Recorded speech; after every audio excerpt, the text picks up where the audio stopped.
if anybody remembers me saying lately in a few of the hangouts that I just felt that this thing we're living in, and the fact that everybody's looking forward for technology and the space and the rockets and the rubbish and the bombs and whatever it is. But now I've researched a bit and I've looked at things, I just felt that, I said, come on, look, when I speak to you, this has come through waves. When I'm on a hangout, there's no wires, there's no time delay. And I started to say, well, they couldn't have just found this right now. This must have been from the Tartaria people. There's no way. It would take years to put those wires there. Whoever did it, I don't know how they did it, but they did it. Not us. Not this generation. And then what it was is, I was looking at some footage, okay, and it was about mobile phones.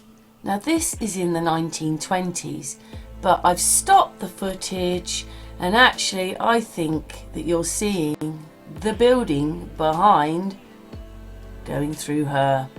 Doesn't this? I just hope you can see it like me. Not this person, but just this one. But who knows?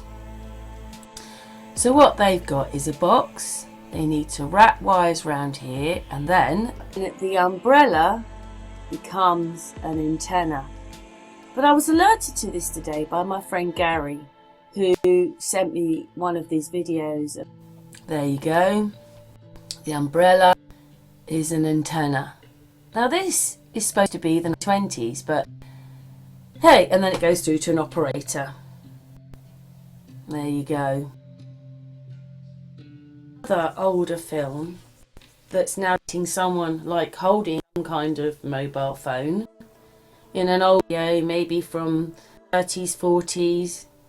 And then this one supposed to have come from a Chaplin film, and the person walking past, they've got a mobile phone and they're talking into it. So they had it in the 1920s, they had it in the 1930s and the 1940s. The 1940s, it didn't look too far sort of from what we've got now, except they had telephones and we've got mobile phones. And so this technology, they had it. The Second World War must have been to destroy a lot more than we think. Not just the Tartaria buildings, but any way that we would realise that we had this technology and we were using.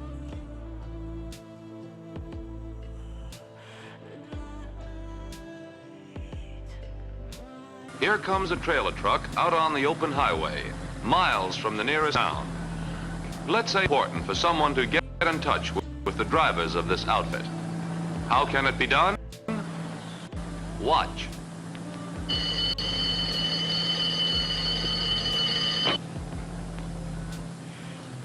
CL4 3592. This is Joe. Hello, Joe. This is Bill. Where are you boys now? There you have it. A practical example of modern communication. Okay, I'll call George.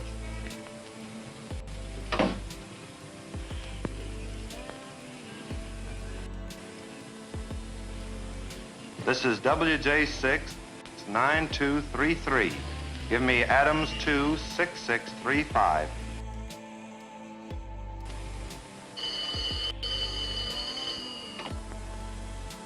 Lee Construction Company, Barton speaking. This is mobile telephone service. In this service, conversations travel partway by radio, partway by telephone lines. In order to reach vehicles traveling the highways between cities, a number of transmitting and receiving stations connected to telephone lines are spaced at intervals along the highway so that one will always be in range of the moving vehicle. The antennas are placed preferably on high ground because the high frequency waves are limited in distance to the line of sight. All Bill had to do was to call the truck on the mobile telephone service with which all his transports were equipped.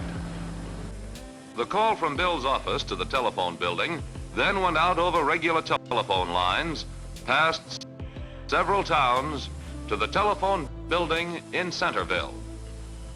The mobile service operator at that point handled the call so that it went out on the air from an antenna located near Centerville. The truck was in the vicinity and responded with its own transmitting equipment.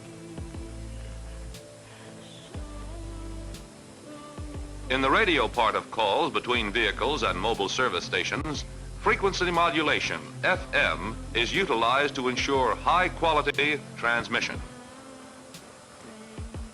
Except for the radio part of the conversation, the calls travel back and forth over telephone lines.